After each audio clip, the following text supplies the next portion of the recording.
은퇴 후 배우자와 각방을 써야만 하는 결정적인 이유 3가지. 이래야 둘 다 삽니다. 안녕하십니까? 100세 인생 이야기입니다. 칠흑 같은 어둠 속 세상 모든 것이 고요히 잠든 깊은 밤. 혹시 배우자의 숨소리 하나하나에 신경이 곤두서 잠 못 이루고 뒤척여 본 경험이 있으신지요? 혹은 내가 내는 작은 뒤척임 소리마저 미안해 숨막히는 침묵 속에서 꼼짝없이 누워 날이 밝기만을 기다려 본 적은 없으신지요? 기나긴 세월, 험난한 세상 속에서 서로의 유일한 버팀목이 되어 함께 강을 건너고 산을 넘어온 우리 존경하는 시청자 여러분. 젊은 시절 자식들 키우고 사느라 정신없을 땐 그저 얼굴 마주보는 것만으로도 힘이 되었던 배우자였습니다. 그리고 마침내 은퇴 후 이제는 정말 두 사람만의 시간을 오롯이 보낼 수 있게 된 것은 분명 인생이 주는 가장 큰 축복 중 하나일 것입니다. 하지만 아이러니하게도 너무나 가까워진 물리적 거리 때문에 이전에는 미처 깨닫지 못했던 불편함과 갈등의 골이 서서히 그리고 아주 깊숙이 패이고 있지는 않으신지요.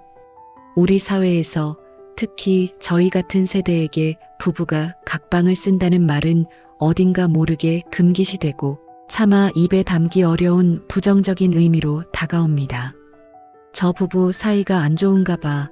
무슨 큰 문제라도 생긴 거 아니야? 하는 주변의 근거 없는 수군거림이 두렵기도 하고 평생을 내 옆을 지켜준 배우자에게 당신과 함께 있기 싫다는 오해를 살까 봐 차마 입 밖으로 꺼내지 못하는 가슴속에 묻어둔 주제이기도 합니다. 하지만 오늘 저는 시청자 여러분께서 평생 가지고 계셨을 그 낡은 고정관념을 완전히 깨뜨리는 어쩌면 조금은 충격적일 수 있는 제안을 드리고자 합니다. 바로 은퇴 후 황혼의 시기에는 서로의 육체적 건강과 정신적 평온, 그리고 더 깊은 사랑과 존중을 위해 각방을 쓰는 것이 소극적인 선택이 아닌 적극적이고 필수적인 지혜일 수 있다는 것입니다. 이것은 결코 수십 년간 쌓아온 사랑의 탑을 무너뜨리는 관계의 파탄을 의미하는 것이 아닙니다.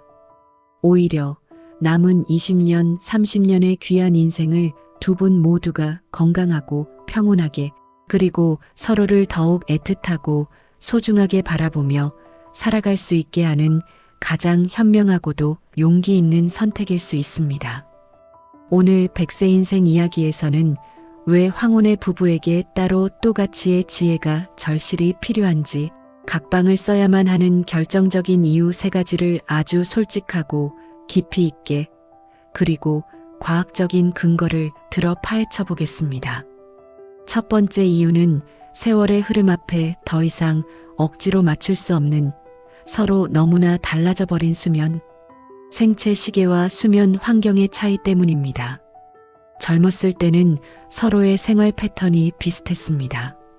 비슷한 시간에 일어나 출근 준비를 하고 비슷한 시간에 녹초가 되어 잠자리에 들었지요. 하지만 60대를 넘어서면서 우리 몸속 깊숙이 자리한 생체 시계, 즉 일주기 리듬은 각자 다른 방향과 다른 속도로 흘러가기 시작합니다. 한 분은 해가 지기 무섭게 저녁 9시만 되면 눈꺼풀이 천근만근 내려오는 전형적인 아침형 인간종 달새형이 되고, 다른 한 분은 젊은 시절의 습관이 남아 자정이 넘도록 텔레비전에서 흘러나오는 세상 돌아가는 소리를 들어야 비로소 잠이 오는 저녁형 인간 올빼미형으로 굳어집니다. 어디 잠드는 시간뿐이겠습니까? 숙면을 취하는 데 필요한 환경에 대한 선호도 역시 극과 극으로 달라집니다. 남편은 평생을 더위와 싸워온 터라 한여름은 물론이고 초가을까지도 창문을 열거나 선풍기, 에어컨에 서늘한 바람을 쐬어야 잠이 오는데, 아내는 나이가 들수록 뼈마디가 시리다며 한여름에도 발목까지 오는 긴 잠옷에 얇은 이불이라도 덮어야 마음이 놓입니다. 아내는 아주 작은 불빛에도 잠을 설치는 예민한 기질이라 칠흑 같은 어둠 속에서 자야 깊은 잠을 자는데 남편은 밤중에 화장실 갈 때 넘어질까 두려워 작은 수면등이라도 켜두어야 마음이 편안합니다.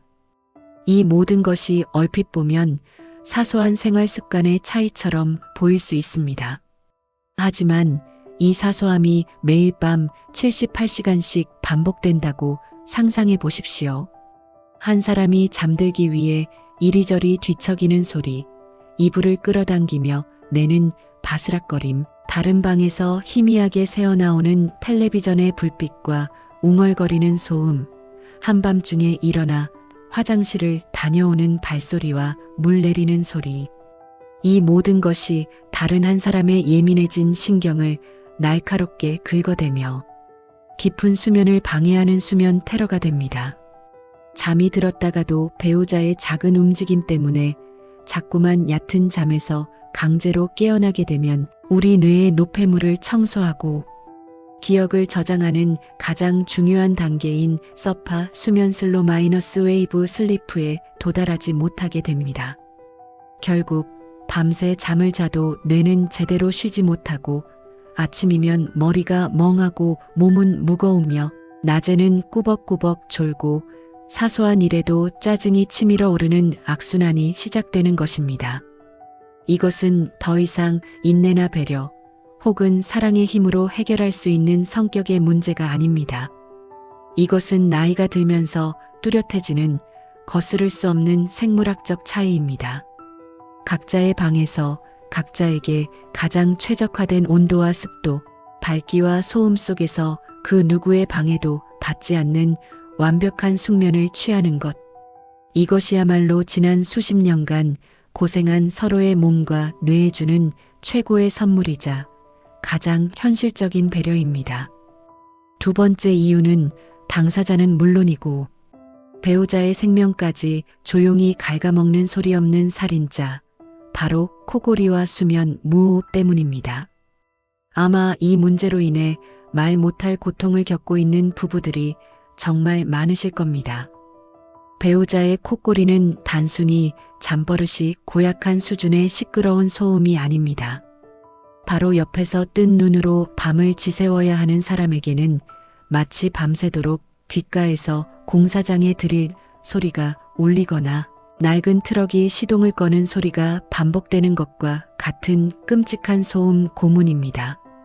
이러한 소음 공해에 매일 밤 지속적으로 노출되면 우리의 몸은 잠을 자는 동안에도 쉬지 못하고 극심한 스트레스 상태, 즉 전투 태세에 놓이게 됩니다. 교감신경이 활성화되어 혈압이 올라가고 스트레스 호르몬인 코르티솔이 과다 분비되며 심장 박동은 불규칙해집니다. 만성적인 수면 부족과 피로는 당연한 결과이며 이는 결국 우울증, 불안장애, 그리고 심혈관 질환의 위험까지 수직으로 상승시키는 심각한 건강 문제로 이어집니다. 더욱 무서운 것은 정작 그 소음을 만들어내는 코를 고는 당사자의 상태입니다. 요란한 콧소리는 나이가 들며 목 주변 근육의 탄력이 떨어져 좁아진 기도를 공기가 힘겹게 비집고 드나들면서 나는 마찰음입니다. 그리고 이 콧소리가 만성화되면 잠시 컥하고 숨이 멎었다가 푸우하고 몰아쉬는 수면 무호흡증으로 발전할 가능성이 매우 높습니다. 수면 무호흡은 말 그대로 자는 동안 뇌로 가는 산소 공급이 일시적으로 완전히 중단되는 매우 위중한 상태입니다. 우리 몸은 생명의 위협을 느끼고 깊은 잠에서 강제로 스스로를 깨워 숨을 몰아쉬게 됩니다. 정작 본인은 다음날 아침 전혀 기억하지 못하지만 이런 끔찍한 과정이 하룻밤에도 수십, 수백 번씩 반복되는 것입니다. 뇌가 밤새도록 산소 부족과 생존을 위한 사투를 벌이며 전쟁을 치르는데 어찌 편안한 잠을 잘 수 있겠으며 어찌 뇌가 건강할 수 있겠습니까? 낮에는 극심한 피로감과 집중력 저하에 시달리고 장기적으로는 뇌세포가 영구적으로 손상되어 뇌졸중, 심근경색, 그리고 치매에 걸릴 위험이 일반인에 비해 최소 2배에서 최대 10배까지 높아진다는 충격적인 연구 결과도 있습니다. 각방을 쓰는 것은 이처럼 두 사람 모두의 생명을 위협하는 심각한 건강 문제를 해결하는 가장 빠르고 효과적인 첫걸음입니다. 먼저 콧골이 소음으로 밤새 고통받던 배우자는 그날 밤 즉시 천국과도 같은 평화로운 밤을 되찾을 수 있습니다. 그리고 코를 고는 당사자는 내가 시끄럽게 해서 당신 잠을 깨우면 어떡하지라는 무거운 죄책감과 압박감에서 벗어나 자신의 상태가 단순한 잠버릇이 아닌 치료가 필요한 심각한 질병임을 인지하고 병원을 찾아 적극적으로 치료를 시작할 수 있는 결정적인 계기를 마련하게 됩니다. 각방은 관계의 단절이 아니라 서로의 생명을 구하는 가장 현명한 응급조치인 셈입니다. 세 번째 이유는 한 걸음의 물리적인 거리에서 비로소 피어나는 정서적 존중감과 애틋함의 회복입니다. 은퇴 후 부부는 좋든 싫든 하루 24시간, 1년, 365일 거의 모든 시간을 한 공간에서 함께 보내게 됩니다. 젊은 시절 서로를 애틋하게 바라보던 감정은 어느덧 공기처럼 당연한 익숙함으로 변하고 그 익숙함은 때로 서로의 사적인 영역을 존중하지 않는 무례함으로 이어지기도 합니다. 밥 먹는 소리, TV 채널 돌리는 습관, 양치질하는 방법까지 예전에는 보이지 않던 사소한 습관 하나하나가 눈에 거슬리기 시작하고 잔소리는 걷잡을 수 없이 늘어만 갑니다. 너무 가까이 있기에, 너무 모든 것을 공유하기에 오히려 서로가 얼마나 소중한 존재인지를 잊어버리게 되는 관계의 역설이 시작되는 것입니다. 각방은 단순히 잠만 따로 자는 공간, 그 이상의 의미를 가집니다. 그것은 온전히 나 자신만의 시간을 보내고 나만의 취향으로 채울 수 있는 독립된 개인의 성역이 되어줍니다. 배우자의 눈치를 보지 않고 새벽 2시까지 조명을 켜고 좋아하는 역사책을 읽을 수도 있고 동이 트기 전 이른 아침에 일어나 조용히 요가 매트를 펴고 명상을 즐길 수도 있습니다. 내가 좋아하는 잔잔한 음악을 틀어놓고 내가 보고 싶은 낚시 채널을 마음껏 볼 수 있는 완벽한 자유. 이렇게 각자의 독립된 공간에서 한 사람의 온전한 개인으로 존중받을 때 우리는 비로소 정서적인 안정감을 되찾고 배우자를 그저 익숙한 동거인이 아닌 나와는 다른 생각과 삶의 방식을 가진 하나의 독립된 인격체로 다시금 바라보게 됩니다. 그리고 이렇게 잠시 동안의 건강한 거리를 둔 뒤 아침 식사 시간에 환한 얼굴로 식탁에서 마주 앉거나 거실 소파에 나란히 앉아 어젯밤에 꾼 재미있는 꿈 이야기를 나눌 때 그 함께하는 시간은 이전과는 비교할 수 없을 만큼 훨씬 더 소중하고 애틋하게 느껴집니다. 불필요한 마찰과 갈등의 불씨가 사라지니 서로에게 더 다정하고 너그러워질 수 있는 마음의 여유가 생기는 것입니다. 항상 붙어 있어야만 사이가 좋은 부부라는 낡고 비현실적인 관념에서 벗어나 서로의 삶과 건강을 존중하기에 기꺼이 거리를 둘 줄 아는 성숙한 부부로 관계를 재정립하는 것. 이것이야말로 황혼의 사랑을 더욱 단단하고 아름답게 그리고 존엄하게 가꾸는 최고의 지혜입니다. 오늘 우리는 은퇴 후 부부의 건강과 행복 그리고 관계의 성숙을 위해 각방을 쓰는 것이 왜 중요한지에 대해 이야기 나누어 보았습니다.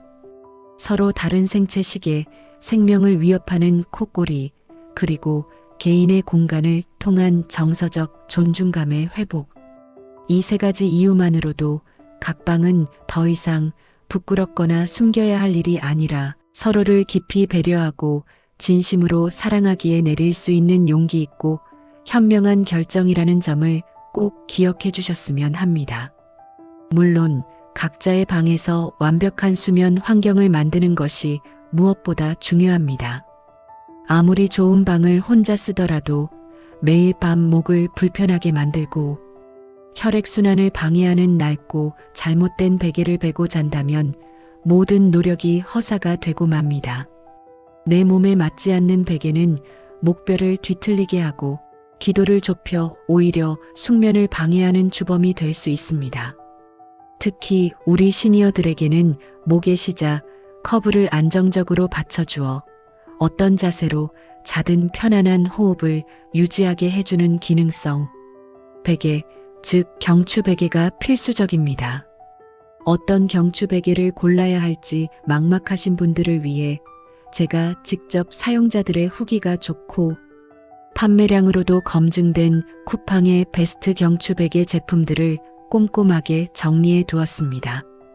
이 영상의 설명란을 펼쳐보시거나 댓글 맨 위에 있는 고정 댓글의 링크를 확인하시면 다양한 제품들을 바로 보시고 비교해 보실 수 있으니 꼭 참고하셔서 당신의 평온한 밤을 지켜줄 최고의 베개를 찾으시길 바랍니다. 100세 인생 이야기가 여러분과 여러분의 배우자 모두 건강하고 행복한 밤을 되찾으시기를 진심으로 응원하겠습니다. 감사합니다.